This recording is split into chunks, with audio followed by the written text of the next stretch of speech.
Hey guys, what's up?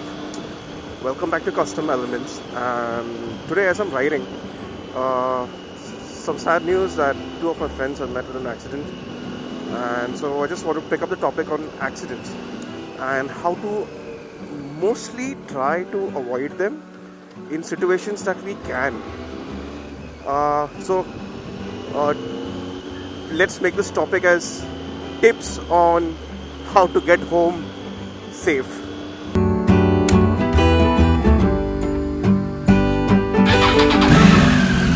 Tip number one is, for example, you have a junction like this that is coming up, a four-way junction. So you slow down, even if you're going straight. Have a peep on both the ways, and because you never know what will pop out of the corner. Let's have tip number two. When you're riding, always ride in a comfort zone. Like, some of us are fast riders, some of us are slow, some of us like to fluctuate, like some ride to, like, sometimes go fast, go slow. Probably, constant speed can put somebody to sleep. So always ride in what your comfort zone is. Don't try to ride like the other rider. That's why when I organize rides, I make sure that people ride in what they feel is comfortable to them. Because when you try to ride like somebody else, you become that rider and that bike, which is not actually safe, because you should be you and your bike. So yeah, remember tip number two, always ride in your comfort zone. Tip number three, never get aggravated by riders or people who try to aggravate you. Like, there'll be guys on a Pulsar or a car trying to race with you. No, you can gladly decline. You don't need to prove anything to anyone.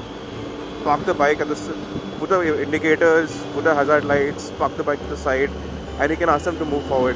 That's the best and the safest way. Because you may be a good rider, but the guy who's trying to race with you may cause an issue. Because if he loses control and comes by any chance in front of you, there's disaster just waiting to take place. So yeah.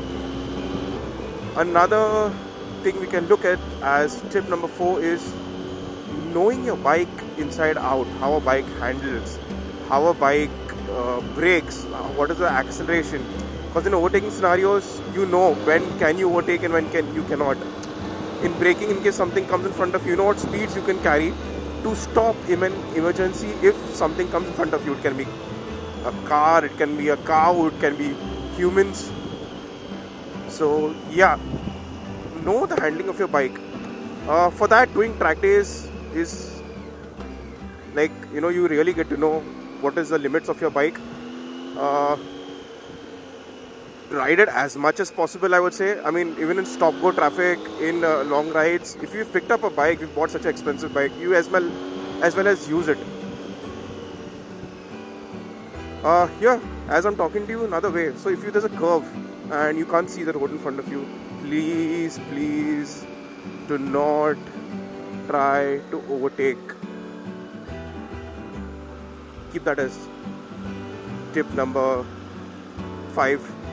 Always know your vehicle. Like, I know my braking, so I know the distance I'm keeping.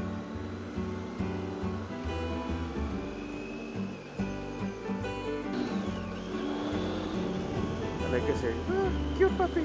Tip number 6 can be wear gear. Like, I just went to the pharmacy to buy some meds. No, I do not have COVID. See, this helped me in my braking. So they realized when I said tip number 5, know your vehicle. So yeah, I just went to the pharmacy. I'm still wearing a helmet, wearing gloves, wearing a riding jacket, and wear shoes. Even if you're not wearing riding boots, at least wear shoes. Don't ride in chappals. You can look at tip number 7 as enjoy the ride.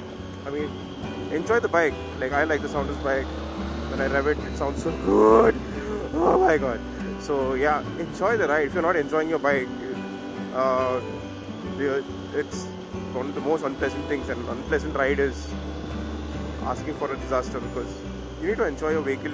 You need to love it.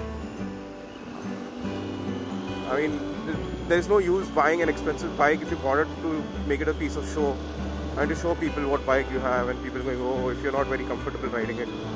So yeah, it still boils down to the point number 4, that you should know your vehicle, and the more you ride it. So be comfortable with your vehicle and make sure you love it, because the more you love it, the more you'll ride it, the more you'll ride it, the more you'll get to know your bike. Well, let's see. Tip number 8. Have a Sena or a Scala or any communication device basically to communicate with your fellow riders, because it comes quite handy. Let's say I'm entering this turn, and you're doing fast and I see a vehicle coming or a truck coming, I can always warn the guy behind me and keep him safe. One of the reasons a lot of guys tend to meet with an accident is because they push their vehicles to the max. I mean, way beyond its limits. That's again disaster just waiting to happen. So everything has limits. You yourself, sometimes it's the vehicle. So when you're maxed out, okay, in case in an emergency situation, that vehicle becomes out of control. Yes, on a track, it's fine if you're doing a track day, because everything is in a controlled environment. On the regular streets, absolutely no. So remember guys, do not max out your bike. I mean, if you have a R15, don't ride it at 145, and because it's beyond control then. So coming to the final point, that's point number 10, is don't wear gear for the heck of it. Wear good gear. Wear gear that fits right. It should not be too tight because you need to move around. It should not be too loose, because then the armor is probably in front and it's not covering the right parts. Wear a good helmet, please. Don't wear a helmet to save you from the cops. Wear a helmet to protect your head, because it's like a watermelon and you don't want it to go splat. So yeah, and if you can, please do spend on good gear, not just for the heck of it. My whole intention for you is so that one day we can all ride together, have a good chitter-chatter about what we bought, why we ride, because each of us have a different plan of riding and style of riding. So probably one of us can joke about the way we sit or what we do. So yeah, and head on to our website and check out the different sizes. In case you have any kind of doubts, bros, guys, sissies, do not hesitate to ask. Please do not hesitate to ask, because there's always a learning curve, and the more we learn, the better we get at things. So yeah, if you have any doubt, please ask. Ride hard, ride safe, and hopefully we ride together soon. Take care.